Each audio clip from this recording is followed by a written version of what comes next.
मेरे प्रिय, तुम्हें यह संदेश संयोग से नहीं मिला। तुम यहां एक ऐसे हाथ से खींचे गए हो जिसे तुम देख नहीं सकते, जो तुम्हें शुरू से ही मार्गदर्शन दे रहा है। हो सकता है कि तुम इसे हर समय महसूस ना कर पाओ। तुम इस पर सवाल उठा सकते हो, यहां तक कि इसका विरोध भी कर सकते हो, लेकिन मेरा हाथ तुम्हारे जीवन पर है, स्थिर और अचूक। तुम दिशा, उत्तर और संकेतों की तलाश कर रहे हो।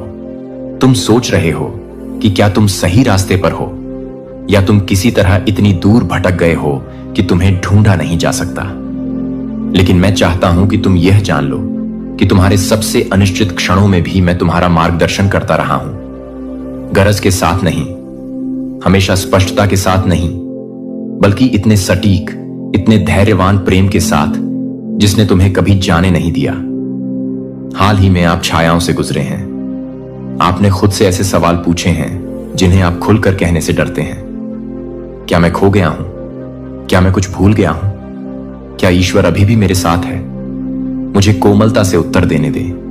मैंने कभी हार नहीं मानी। मैंने कभी नेतृत्व करना बंद नहीं किया। मेरा मार्गदर्शन आपकी स्पष्टता तक सीमित नहीं है। मेरी मौजूदगी तुम्हारी उलझन की वजह से नहीं हटती। असल में जब तुम सबसे ज्यादा अनिश्चित महसूस करते हो तो मैं अक्सर सबसे करीब होता हूं। मैं तुम्हारे साथ चलता हूं, इसलिए नहीं कि तुमने इसे अर्जित किया है, बल्कि इसलिए कि तुम मेरे हो। मैं आपकी पूर्णता के आधार पर मार्गदर्शन नहीं करता। मैं अपने वादे के आधार पर मार्गदर्शन करता हूं, जो मैंने तब किया था जब तुम यह भी नहीं जानते थे कि मुझे कैसे खोजना है। अदृश्य हाथ प्रतीकात्मक नहीं है, यह वास्तविक है। यह आपके दिलों में ऐसे बहता है जैसे हवा पत्तों में से होकर गुजरती है। अदृश्य, लेकिन इसका असर स्पष्ट है। जब आप किसी ऐसी चीज में कदम रखने वाले थे जो आपको चोट पहुंचा सकती थी, तो इसने आपको रोक दिया। जब आप किसी ऐसी चीज की ओर भाग रहे थे जो तैयार नहीं थी, तो इसने आपको विलंबित कर दिया। जब आप इतने थके हुए थे कि आप दस्तक भी नहीं दे सकते थे, तब इसने चुपचाप सटीकता से दरवाजे खोले। आपने इनमें से कुछ पलों को संयोग या अपने अंतर ज्ञान के परिणाम के रूप में गलत समझा है, लेकिन वे नहीं थे। वे मेरे हाथ थे, और इस हाथ ने आपको थामा है, सिर्फ स्पष्ट जीतों में ही नहीं, बल्कि अदृश्य लड़ाइयों में भी। वो रातें जब आप चुपचाप रोए थे, जब किसी ने आपके दर्द को नहीं समझा था। वो दिन जब आप तब भी सामने आए, जब आपको कुछ भी महसूस नहीं हुआ। आपके द्वारा लिए गए वह फैसले जो छोटे लगते हैं, लेकिन आपको सब कुछ खोना पड़ा। मैंने यह सब देखा है, मैंने इसका सम्मान किया है, और मैंने आपको इस सब में मार्गदर्शन दिया है। आपको यह दिखावा करने की जरूरत नहीं है कि यह आसान था। यह आसान नहीं था, लेकिन मैं वहां था और अब भी हूं। आपने जो भी कदम उठाया है, वह आपकी समझ से कहीं ज्यादा बड़ी योजना का हिस्सा रहा है। आपने दूसरों को देखा है और सोचा है कि वे ज्यादा निश्चित, ज्यादा धन्य, ज्यादा सही रास्ते पर है। लेकिन मार्गदर्शन हमेशा आसानी से नहीं मिलता। कभी कभी यह धीरज के बारे में होता है, और तुम मेरे प्रिय ने धीरज रखा है। तुम स्पष्टता के बिना कई मौसमों से गुजरे हो, और फिर भी विश्वास पर डटे रहे हो। तुमने अपनी आंखों में आंसू भरकर मुझ पर भरोसा किया है। इस तरह का भरोसा स्वर्ग को हिला देता है। इस तरह का विश्वास कहानियों को फिर से लिखता है, और इसीलिए मैं तुम्हें याद दिला रहा हूं, तुम भटके नहीं हो। तुम लक्ष्यहीन होकर नहीं भटक रहे हो। आप संरेखन में चल रहे हैं, तब भी जब आपको इसका एहसास नहीं होता। अब आपका मार्गदर्शन करने वाला अदृश्य हाथ वही है जिसने समुद्र को विभाजित किया, जिसने जंगल में नियति लिखी, जिसने टूटे हुए स्थानों तक पहुंचकर सुंदरता बनाई। यह आज भी उतनी ही शक्तिशाली है जितनी प्राचीन कहानियों में थी। मैं दूर का इतिहास नहीं हूं, मैं वर्तमान वास्तविकता हूं। मैं कोई मिथक नहीं हूं जिसे याद रखा जाए, बल्कि एक पिता हूं जिसका अनुसरण किया जाना चाहिए। और मैं तुम्हें मार्गदर्शन दे रहा हूं, कठोरता से नहीं, बल्कि रिश्ते से। मैं तुम्हें घसीटता नहीं हूं, मैं तुम्हारे साथ चलता हूं। मैं फुसफुसाता हूं, मैं प्रतीक्षा करता हूं, मैं असीम धैर्य और अटूट प्रेम के साथ नेतृत्व करता हूं। अपने दिल को इसी में शांत रहने दो। तुम्हें सन्नाटे में भी, उलझन में भी तब भी मार्गदर्शन मिल रहा है जब बाहरी दुनिया कहती है कि तुम्हें डरना चाहिए। मैं अभी भी काम पर हूं। आगे का रास्ता भले ही ना दिखे, लेकिन अगला कदम तो पता चल ही जाता है। वो धक्का जो आपको लगता है, वो शांति जो डर पर काबू पा लेती है, वो विचार जिसे आप हिला नहीं सकते। वे दुर्घटनाएं नहीं हैं, वे मेरे संकेत हैं जो आपकी जागरूकता में बुने हुए हैं, जो आपको करीब लाते हैं। मेरा हाथ सिर्फ खुले दरवाजों से नहीं बल्कि खुले दिलों से होकर जाता है। जितना ज्यादा तुम सुनोगे, मैं उतना ही जोर से बोलूंगा। जितना ज्यादा तुम भरोसा करोगे, रास्ता उतना ही साफ होगा। और हां, मुझे पता है कि कभी कभी यह मुश्किल होता है। मुझे पता है कि आप कितनी निश्चितता गारंटी फुसफुसाने की बजाय चिल्लाने वाली आवाज की चाहत रखते हैं। लेकिन मैं जो पेशकश करता हूं वो कुछ ज्यादा ही मजबूत है। अंतरंगता। मैं नहीं चाहता कि तुम सिर्फ मेरी इच्छा जान लो, मैं चाहता हूं कि तुम मुझे जानो। क्योंकि जब तुम मुझे जान जाते हो तो तुम मेरे तरीकों को पहचानना शुरू कर देते हो। भले ही वे समझ में ना आए, तुम मेरी गति पर भरोसा करना शुरू कर देते हो। भले ही वो धीमी लगे, तुम यह मानने लगते हो कि देरी भी ईश्वरीय है, कि ना कहना भी एक उपहार है। तो आप यहां हैं, एक महत्वपूर्ण मोड़ पर। चाहे आप इसे देखें या नहीं, मैं आपको इस संदेश के लिए लाया हूं। हर उत्तर की पुष्टि के रूप में नहीं, बल्कि मेरी उपस्थिति की। आप पूछ रहे हैं, भगवान, क्या आप अभी भी मेरा मार्गदर्शन कर रहे हैं? मुझे एक जोरदार हां के साथ उत्तर देने दें। हां, मैं हूं। हां, मैं हमेशा से हूं। हां, मैं अब भी रहूंगा। जो समझ में आता है और जो समझ में नहीं आता, जो शांति लाता है और जो दर्द भी लाता है, इसमें से कुछ भी व्यर्थ नहीं जाता। यह सब पहले से ही बुना हुआ है। आप पीछे नहीं हैं, आप बहुत देर से नहीं आए हैं, आप बहुत ज्यादा टूटे हुए नहीं हैं।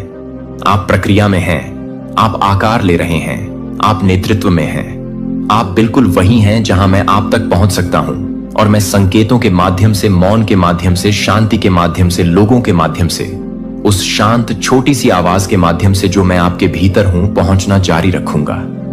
क्योंकि मैं वो अदृश्य हाथ हूं जो अब आपको मार्गदर्शन दे रहा है और मैं कहीं नहीं जा रहा हूं। आपके भीतर एक गहरा सत्य उभर रहा है जिसका दिशा से कम और पहचान से ज्यादा लेना देना है। आपने मुझसे बार बार पूछा है कि मुझे क्या करना चाहिए, लेकिन अब मैं आपसे कुछ ज्यादा बुनियादी बात पर विचार करने के लिए कहता हूं। मुझ पर भरोसा करके तुम कौन बन रहे हो? मेरा अदृश्य हाथ न केवल तुम्हारे कदमों का मार्गदर्शन कर रहा है, बल्कि तुम्हारी आत्मा को आकार दे रहा है। क्योंकि तुम्हें कभी भी केवल निर्देशों के द्वारा जीने के लिए नहीं बनाया गया था, तुम्हें अंतरंगता से जीने के लिए बनाया गया था। ऐसे व्यक्ति की तरह नहीं जीना जो लगातार आदेशों की तलाश करता हो, बल्कि ऐसे व्यक्ति की तरह जीना जो मेरे साथ पूरी तरह से संवाद में डूबा हो। तुम जितना समझती हो उससे कहीं ज्यादा संवेदनशीलता के साथ चल रही हो। जब तुम मुझसे आगे बढ़ने की कोशिश करती थी तो जो बेचैनी होती थी वो मेरा हाथ थकता। चुपचाप खड़े रहो, देखो और देखो मैं क्या करता हूं। यह लड़ाई तुम्हें नहीं लड़नी है, यह मेरी है। इसमें ऐसे नाम शामिल हैं जो तुम्हें चौंका देंगे। जिन लोगों पर तुमने भरोसा किया, जिन लोगों पर तुमने भरोसा किया, जिन लोगों पर तुमने विश्वास किया, वे हमेशा तुम्हारे साथ खड़े रहेंगे। वे इस लड़ाई का हिस्सा थे। जब उनके पास मौका था, उन्होंने तुम्हारा बचाव नहीं किया। जब झूठ बोला गया, तब वे तुम्हारे लिए खड़े नहीं हुए। इसके बजाय वे चुप रहे, या इससे भी बदतर, विनाश में योगदान दिया। लेकिन मेरे बच्चे, निराश मत हो। उनके कार्य तुम्हारा मूल्य निर्धारित नहीं करते हैं। उनके विश्वासघात से योजनाएं नहीं बदलती हैं। मेरे पास आपके लिए है। मैं आपको पुनः स्थापित कर रहा हूं। मैं आपको उच्च स्तर पर ले जा रहा हूं और हर कोई आपके साथ नहीं आ सकता है। यही कारण है कि यह एक्सपोजर हो रहा है। इसीलिए मैंने उन्हें आपको हटाने की अनुमति दी। जो उन्हें लगा कि अस्वीकृति थी, वास्तव में वह मेरा पुनर्निर्देशन था जिसे वे नुकसान पहुंचाना चाहते थे। वह आपका रास्ता साफ करने का मेरा तरीका था। आप एक ऐसे मौसम में कदम रख रहे हैं जहां केवल सही लोग ही आपके साथ चल सकते हैं। जो कभी भी आपकी यात्रा का हिस्सा नहीं बनने वाले थे, उन्हें हटाना पड़ा और मैंने उनके असली रंग दिखाने की अनुमति दी ताकि आप उन्हें अपने अगले मौसम में न ले जाएं। मुझे चाहिए कि आप मजबूत रहें। आने वाले दिन खुलासे करेंगे। बातचीत का पर्दाफाश होगा, गुप्त बैठकें उजागर होंगी, अप्रत्याशित संदेश आप तक पहुंचेंगे और आप जो सीखेंगे वह आपको हिला देगा। लेकिन मुझे चाहिए कि आप इसे याद रखें। मैं आपके साथ हूं। मैंने आपको नहीं छोड़ा है। यह आपकी सुरक्षा के लिए हो रहा है, आपके विनाश के लिए नहीं। आपको माफी सुनने को मिलेगी। कुछ लोग चीजों को सही करने की कोशिश करेंगे, लेकिन आपको बुद्धिमान होना चाहिए। माफ कर दें, लेकिन जो सबक मैं आपको सिखा रहा हूं उसे न भूलें। सिर्फ इसलिए कि कोई माफी मांगता है, इसका मतलब यह नहीं है कि वह फिर से आपके जीवन तक पहुंच के लायक है। अपने दिल की रक्षा करें मेरे बच्चे, अपनी आत्मा की रक्षा करें। हर कोई आपके साथ चलने और मेरी बात सुनने का हकदार नहीं है। मेरे बच्चे, यदि आप वहीं रहते तो यह आपको थका देता, आप टूट जाते और उन आशीषों से वंचित रह जाते जो मैंने तैयार किए थे। मुझे अलगाव की अनुमति देनी पड़ी ताकि मैं आपको ऊपर उठा सकूं। मुझे विकर्षणों को दूर करना पड़ा ताकि मैं आप पर महान चीजें डाल सकूं। आगे जो होने वाला है वह आपकी कल्पना से परे है। मैं नए दरवाजे खोल रहा हूं जिसे कोई भी इंसान बंद नहीं कर सकता। मैं दिव्य कनेक्शन ला रहा हूं जो लोग वास्तव में आपका समर्थन करेंगे और आपको ऊपर उठाएंगे। मैं आपको उन अवसरों से जोड़ रहा हूं जो यह स्पष्ट करेंगे कि मुझे आपको वहां से क्यों हटाना पड़ा जहां आप थे। आपको वहां रहने के लिए कभी नहीं बनाया गया था। आपका भाग्य बहुत महान है। आपकी पीठ पीछे की लड़ाई कभी आपके बारे में नहीं थी। यह इस बारे में था कि मैंने आपके अंदर क्या रखा है। यह अभिषेक, आह्वान, उद्देश्य के बारे में था जो सामने आ रहा है। दुश्मन जानता था कि वह आपको नष्ट नहीं कर सकता, इसलिए उसने आपको अलग करने की कोशिश की, आपको परित्यक्त महसूस कराया, आपको अपनी योग्यता पर सवाल उठाने पर मजबूर किया। लेकिन आपको उस जाल में नहीं फंसना चाहिए। आप चुने गए हैं, आप सुरक्षित हैं। आपको कुछ अधिक महान के लिए अलग रखा गया है। अगले कुछ सप्ताह स्पष्टता लाएंगे। जिन्होंने आपके साथ गलत किया है वे उजागर हो जाएंगे। जिन्होंने आपको रोकने की कोशिश की है वे हटा दिए जाएंगे। लेकिन सबसे महत्वपूर्ण बात यह है कि मेरे बच्चे, आप उस मौसम में कदम रखेंगे जो मैं हमेशा से तुम्हारे लिए तैयारी करता रहा हूं। और जब तुम पीछे मुड़कर देखोगे तो तुम समझोगे कि जो विश्वासघात जैसा महसूस हुआ वह वास्तव में तुम्हें मुक्त करने का मेरा तरीका था। मुझे थामे रहो, डर को हावी मत होने दो। लड़ाई पहले ही जीती जा चुकी है। तुम्हारा भविष्य मेरे हाथों में सुरक्षित है। आगे बढ़ते रहो मेरे बच्चे। सबसे अच्छा अभी आना बाकी है। दूसरे लोग जो मैं अभी तुम्हें बता रहा हूं उसके खिलाफ बोल सकते हैं, लेकिन बहक मत जाना। अपना ध्यान केंद्रित रखो, अपना विश्वास बनाए रखो। तुम्हें कुछ महान के लिए बुलाया गया है और दुश्मन ने तुम्हें बहुत लंबे समय तक बांधे रखने की कोशिश की है, लेकिन अब और नहीं। यह जोखिम का समय है। 10 मिनट शेष हैं। मेरे बच्चे, जो दरवाजे खुलने वाले हैं वे तुम्हें चौंका देंगे। जो समाचार आ रहा है वह सब कुछ बदल देगा। जो तुम सोचते थे कि तुम जानते हो, इसमें से कुछ को सुनना मुश्किल होगा। इसमें से कुछ अप्रत्याशित खुशी लाएगा, लेकिन यह सब आवश्यक है। यह ईश्वरीय प्रकटीकरण है। वह क्षण जब सब कुछ छिपा हुआ प्रकाश में लाया जाता है। 5 मिनट शेष हैं। शांत रहो, सुनो, ध्यान दो। यह तुम्हारा क्षण है। जिस सफलता के लिए तुमने प्रार्थना की थी वह पहले से कहीं ज्यादा करीब है। जिस न्याय का तुमने इंतजार किया था वह निकट है। जिस सत्य को तुम्हें सुनने की जरूरत है वह बोला जाने वाला है। और जब ऐसा होगा तो तुम जानोगे कि मैं तैयार हो जाऊं। रहस्योद्घाटन यहां है। इस जीवन परिवर्तनकारी संदेश को प्राप्त करने के लिए आपके पास समय समाप्त हो रहा है। ध्यान से देखो। महादूत माइकल कहते हैं कि यह संदेश कोई संयोग नहीं है। ब्रह्मांड आपके लिए इन शब्दों को अभी सुनने के लिए पूरी तरह से संरेखित है। इस क्षण में एक दिव्य कारण है कि आप यहां हैं, और यह संदेश किसी ऐसे व्यक्ति के बारे में सच्चाई को प्रकट करने के लिए है जो आपकी आत्मा की यात्रा से गहराई से जुड़ा हुआ है। मेरे साथ रहो, क्योंकि जो तुम सीखने वाले हो वह सब कुछ की तुम्हारी समझ को बदल देगा। आपके विशेष व्यक्ति के आसपास की ऊर्जा को दिव्य रूप से व्यवस्थित किया गया है, लेकिन कहानी में और भी बहुत कुछ है। हो सकता है कि तुमने कुछ महसूस किया हो, एक चिंगारी, एक खिंचाव, या यहां तक कि एक अजीब समकालिकता जो अनदेखा करने के लिए बहुत शक्तिशाली लगती है। ऐसा इसलिए है क्योंकि यह कनेक्शन कोई साधारण नहीं है। यह व्यक्ति आपके जीवन में एक उद्देश्य रखता है जो आंखों से मिलने वाली चीजों से कहीं परे है।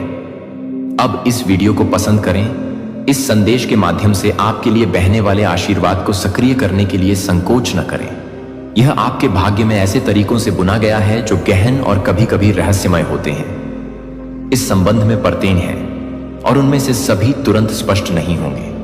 कभी कभी ब्रह्मांड हमें चुनौती देने या खुद के उन हिस्सों को प्रतिबिंबित करने के लिए लोगों को हमारे जीवन में भेजता है जिनका सामना करने से हम बहुत डरते हैं। इस व्यक्ति की भूमिका महत्वपूर्ण है और उनकी उपस्थिति सबक खोल रही है। विकास और रहस्योद्घाटन जो आपकी आत्मा के विकास के लिए आवश्यक है। सच्चाई यह है कि आप इस व्यक्ति के साथ जो बंधन साझा करते हैं वह एक आत्मा समझौता है जो इस जीवन काल से बहुत पहले बना था। जब उन्होंने आपके जीवन में प्रवेश किया तो आपने उनके प्रति एक चुंबकीय खिंचाव महसूस किया होगा, एक अस्पष्टीकृत परिचितता या यहां तक कि भाग्य की भावना। ये संयोग नहीं है, ये दिव्य संकेत हैं जो आपको इस संबंध की गहराई को समझने की ओर मार्गदर्शन कर रहे हैं। जब आप इस व्यक्ति के साथ अपनी बातचीत पर प्रतिबिंबित करते हैं तो आप उन पैटर्न को देख सकते हैं जो लगभग दूसरी दुनिया के लगते हैं। शायद वे आपके विचारों, सपनों में या यहां तक कि आपके दिन में अप्रत्याशित क्षणों में दिखाई देते हैं। यह कोई संयोग नहीं है, उनकी ऊर्जा आपके साथ उन तरीकों से जुड़ी हुई है जो भौतिक दुनिया से परे हैं। ब्रह्मांड आपके कनेक्शन में स्पष्टता लाने के लिए पर्दे के पीछे काम कर रहा है। महादूत माइकल इस बंधन को नेविगेट करते समय अपने अंतर ज्ञान पर भरोसा करने के महत्व पर जोर देते हैं। आपका आंतरिक ज्ञान आपका कंपास, और यह आपको इस सत्य को उजागर करने में मार्गदर्शन करेगा कि इस व्यक्ति ने आपके जीवन में प्रवेश क्यों किया है। सूक्ष्म संकेतों पर ध्यान दें, आपकी आत्मा की फुसफुसाहट और उन संकेतों पर जो लगातार दिखाई देते रहते हैं। इस व्यक्ति की उपस्थिति आपके भीतर कुछ हलचल पैदा कर रही है। कहा है कि उनके जीवन का निर्णायक मोड़ तब आया जब उन्होंने लोगों को खुश करने की कोशिश करना बंद कर दिया और ईश्वर को प्रसन्न करने पर ध्यान केंद्रित किया।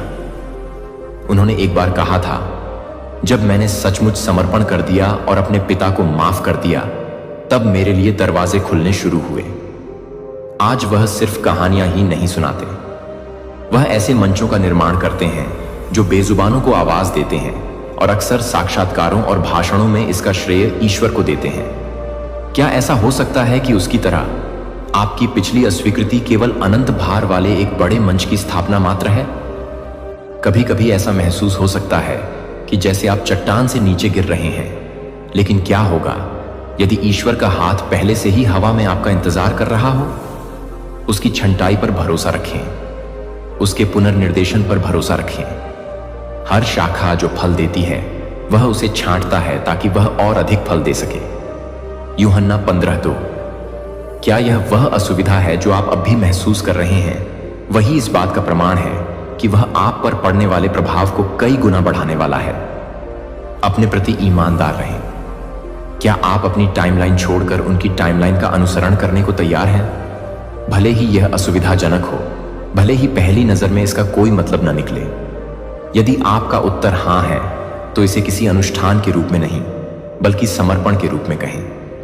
हे प्रभु, मेरी नहीं तेरी ही इच्छा पूरी हो। और इसे स्पष्ट रूप से सुनो।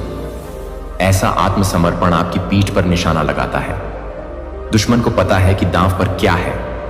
वह आपको सिर्फ इसलिए नष्ट करने की कोशिश नहीं कर रहा है क्योंकि आप प्रतिभाशाली हैं। वह आपको रोकने की कोशिश कर रहा है क्योंकि आप सक्रिय हैं। इसीलिए युद्ध तीव्र हो गया है। यही कारण है कि विकर्षण बढ़ रहे हैं।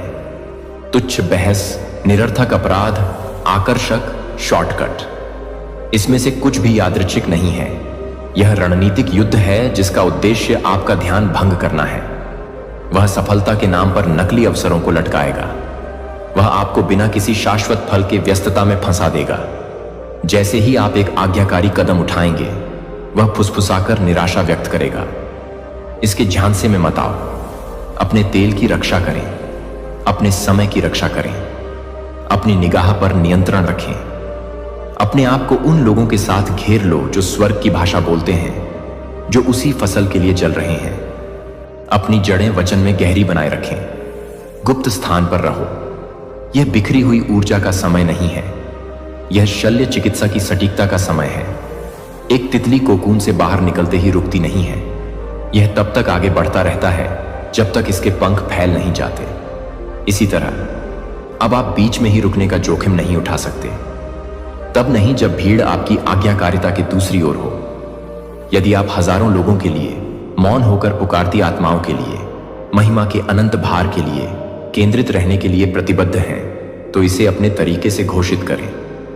स्वर्ग और नरक दोनों को आपकी हां की प्रतिध्वनि सुनने दो, क्योंकि ध्यान भटकाना सिर्फ देरी नहीं है, यह भाग्य से संभावित विचलन है। और तुम, चुने हुए व्यक्ति, के अंदर इतनी महिमा है कि अब पीछे मुड़ना संभव नहीं है। परमेश्वर जिन हजारों लोगों को बुला रहा है, वे एक ही ढांचे में नहीं समाएंगे। वे हर पीढ़ी, हर संस्कृति, हर भाषा और समाज के हर स्तर से आएंगे। प्रभावशाली लोगों से लेकर अदृश्य लोगों तक, धनवानों से लेकर थके हुए लोगों तक, विद्वानों से लेकर मूक पीड़ितों तक। और आप, चुने हुए व्यक्ति, को उन सभी के लिए खड़े होने के लिए तैयार रहना चाहिए। इसका मतलब यह है कि आपका हृदय पहले से कहीं अधिक चौड़ा हो गया है। परमेश्वर पुरानी दीवारों को तोड़ रहा है। वर्ग, जाति, संप्रदाय और पूर्वाग्रह की दीवारें जो लंबे समय से उसके लोगों को अलग करती रही हैं, वह ऐसे अवशेष का आह्वान कर रहे हैं जो स्वयं यीशु की मौलिक समावेशिता को प्रतिबिंबित करता है, जिन्होंने पापियों के साथ भोजन किया, अशुद्ध लोगों को गले लगाया तथा ऐसे समय में महिलाओं को सम्मान दिया जब संस्कृति ने उन्हें चुप करा दिया था।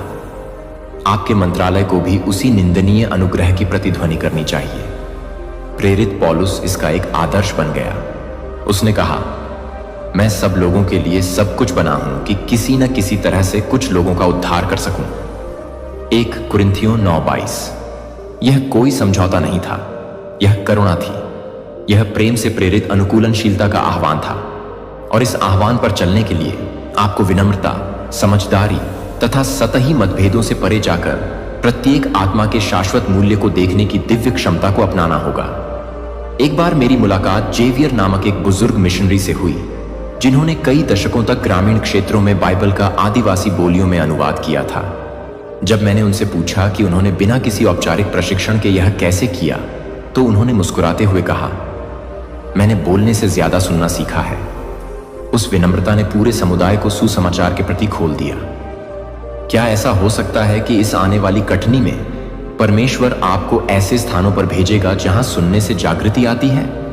पोप जॉन पॉल द्वितीय पर विचार करें, जो एक वैश्विक आध्यात्मिक नेता थे, जिन्होंने यह घोषणा की थी कि हम सभी एक मानव परिवार हैं।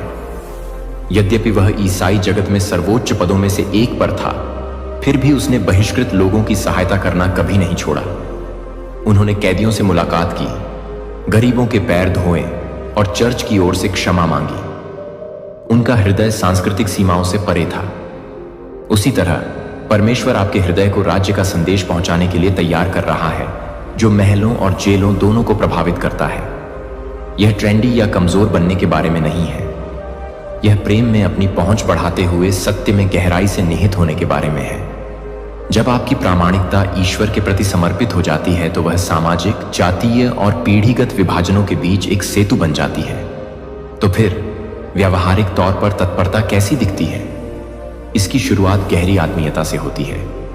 प्रतिदिन परमेश्वर की उपस्थिति में समय बिताएं, प्रदर्शन के लिए नहीं बल्कि शक्ति के लिए। यहीं पर आपको पुनः ईंधन दिया जाएगा, पुनः प्रवेश दिया जाएगा तथा पुनः चार्ज किया जाएगा। यहीं पर वह आपके कामों के बारे में आपको बताएगा और आपको उन मुलाकातों के लिए तैयार करेगा जिनकी आपने अभी तक कल्पना भी नहीं की होगी। हे परमेश्वर के वचन, अपनी तलवार को तेज कर। इसे सिर्फ पढ़िए मत, इसे आत्मसात कीजिए। इसे अपनी आत्मा में तब तक संतृप्त रहने दें जब तक कि यह बातचीत, प्रार्थना या आध्यात्मिक युद्ध में स्वाभाविक रूप से आपके मुख से न निकलने लगे। शब्द आपका हथियार और आपका दिशा सूचक है, और अपने उपहारों को सक्रिय करने के लिए किसी प्लेटफॉर्म का इंतजार न करें। अब भी शुरुआत करें। यदि आपका उपहार मध्यस्थता है, तो उन नामों को पुकारना शुरू करें जिन्हें आपने कभी नहीं सुना है। यदि आपकी प्रतिभा लेखन में है, तो अपना संदेश किसी पत्रिका या ब्लॉग के माध्यम से व्यक्त करें। यदि यह आतिथ्य है, तो अपने दरवाजे किसी ऐसे व्यक्ति के लिए खोलें जो स्वयं को अदृश्य महसूस करता हो। छोटे छोटे कदम मांसपेशियों का निर्माण करते हैं। जो थोड़े से थोड़े में सच्चा है, वह बहुत में भी सच्चा है। लूका 16:10। फसल के लिए प्रार्थना करें, इसे आगे बुलाओ। केवल संख्याओं के लिए नहीं, बल्कि नामों के लिए चिल्लाइए। बेटों और बेटियों, पिताओं और माताओं, युवा और वृद्धों के लिए, उन सभी के लिए जो इस समय निराशा के चक्र में फंसे हुए हैं। आपकी मध्यस्थता वह हल बन जाती है जो उनकी जमीन को तोड़ देती है। मजदूरों के लिए प्रार्थना करें। पुनरुत्थान एक एकल कार्य नहीं है। अपने आप को ऐसे लोगों के साथ घेर लो जो इसी आग को लेकर चलते हैं। इसी लहर के लिए तैयारी कर रहे अन्य लोगों के साथ संबंध बनाएं। संरेखित होने पर दिव्य तालमेल होता है। लोग उद्देश्य को आपस में जोड़ते हैं और दृश्यमान बने रहें। अपना जीवन एक साक्ष्य के रूप में जियो। बाधा उत्पन्न करने योग्य बनो। सतर्क रहें। किराने की दुकान पर आप जिस अगले व्यक्ति से मिलेंगे वह उन हजारों लोगों में से एक हो सकता है जिनसे आपको मिलना है। अपना प्रकाश मत छिपाओ। कोई इसकी चमक पर निर्भर हो सकता है। परमेश्वर फसल का स्वामी है। उसे आपकी ताकत की जरूरत नहीं है। उसे आपके समर्पण की आवश्यकता है। वह पूर्णता की आशा नहीं करता, वह भागीदारी चाहता है। आपको ऐसा करने की कोई आवश्यकता नहीं है। आपको केवल जगह बनानी है। जैसे ही आप तैयार होंगे वह अवसर, रणनीति और परिणाम उपलब्ध कराएगा। क्या हजारों लोगों तक पहुंचने का विचार आपको भारी लगता है? ऐसा होना चाहिए। आपको यह काम कि उनमें से कई लोगों के पास पीढ़ीगत आघात या आध्यात्मिक उपहारों के लिए भाषा नहीं थी, लेकिन आपको विरासत में मिला है कि आप दोनों को उनकी ताकत से विरासत में मिला है, जो कि उनकी आत्मा की बुद्धि को अपने डीएनए में कोडित कर रहे थे। लेकिन वेरबिन थे, जो वे थे, जो वे थे, जो वे थे, जो वे थे, जो वे थे। उनके लिए आपकी आत्मा क्यों नहीं सहन नहीं कर सकती है कि दूसरों को क्या अनदेखा कर सकता है? क्योंकि आपको न केवल चक्रों को नोटिस करने के लिए भेजा गया था, बल्कि उन्हें तोड़ने के लिए आप वह आवाज हैं जो वे गर्जना नहीं कर सकते थे। उन्हें उस मरहम लगाने वाले को निगलना था जो आपके पास नहीं थे। आपके पास उनके बंधन और आपके परिवार की स्वतंत्रता के बीच कभी भी आसान नहीं है, जो कि एक पूर्व की तरह है कि वह एक पूर्व की शुभकामनाएं देता है, कि वह एक पूर्व की उम्मीद करता है। सिर्फ एक शीर्षक नहीं था, यह उसका जनादेश था। और आप भी बोलने के लिए एक जनादेश ले जाते हैं, जहां चुप्पी ने उठने का फैसला किया है, जहां पीढ़ियों को खत्म करने के लिए रखा गया था कि उन्हें क्या छोड़ने के लिए मजबूर किया गया था। आप दर्द की एक पंक्ति में दई रुकावट हैं जो आप अपने परिवार की कहानी में मोड़ हैं। लेकिन आप कभी भी इस बात से मिलते हैं कि आप पूरी तरह से नहीं मिलेंगे। प्राचीन खंडहर और उम्र पुरानी नींव को बढ़ाएंगे, जिन्हें आपको आवासों के साथ सड़कों के टूटे हुए दीवारों के पुनः स्थापनाकर्ता की मरम्मत करता कहा जाएगा। उस शीर्षक से आप मरम्मत करने वाले पुनर्स्थापक के बारे में हैं। क्या आपको पता चलता है कि आप कितने दुर्लभ हैं? और उस दुर्लभता के साथ वजन आता है जो आप उन यादों से अधिक ले जाते हैं जिन्हें आप ब्लूप्रिंट ले जाते हैं। आप केवल शांति का निर्माण नहीं कर रहे हैं। जब आप हर बार जब आप अपने लिए काम कर रहे हैं तो आप अपने आप को पसंद कर रहे हैं। लागत वास्तविक है। कभी इस कॉलिंग का वजन भारी महसूस होगा कि आप अलग थलग गलत समझा जा रहे हैं। उथले स्थानों के लिए बहुत गहराई से, बहुत गहरे लोगों के लिए भी जागते हैं। अभी भी आध्यात्मिक रूप से सोते हैं। लेकिन अपनी संवेदनशीलता को शून्य ना करें, क्योंकि दूसरों को यह महसूस करने के लिए तैयार नहीं है कि आप अपने प्रकाश को नहीं भरे हैं, क्योंकि आप बहुत अधिक नहीं हैं जो आपके लिए भेजने के लिए भेजे गए हैं। युवा पाकिस्तानी लड़की जिसे तालिबान द्वारा गोली मार दी गई थी, बस लड़कियों की शिक्षा की वकालत करने के लिए उसने आघात को चुप कराने नहीं दिया। इसके बजाय वह सबसे कम उम्र के नोबेल शांति पुरस्कार बन गया। उसकी यात्रा युवा लड़कियों की आवाजों का सम्मान करती है, जो कभी भी आप जैसे ही बोलने की कोशिश कर रहे हैं। वह है कि आप उन्हें फिर से शुरू करने के लिए, अपने पुनरुत्थान के लिए तैयार हैं। आपसे फिर से पूछें कि क्या अगर आपकी सफलता आपके बारे में बिल्कुल नहीं है तो क्या होगा? अगर यह उन लोगों द्वारा आंसुओं में हस्ताक्षरित एक आध्यात्मिक अनुबंध को पूरा करने के बारे में है जो आपके पहले कभी नहीं थे, तो आपके पास कभी भी लाइन में नहीं थे। आप नई पंक्ति में पवित्र विचलन नहीं है, चुना हुआ रक्त जो कि डिवाइन फायर को भेजा जाता है।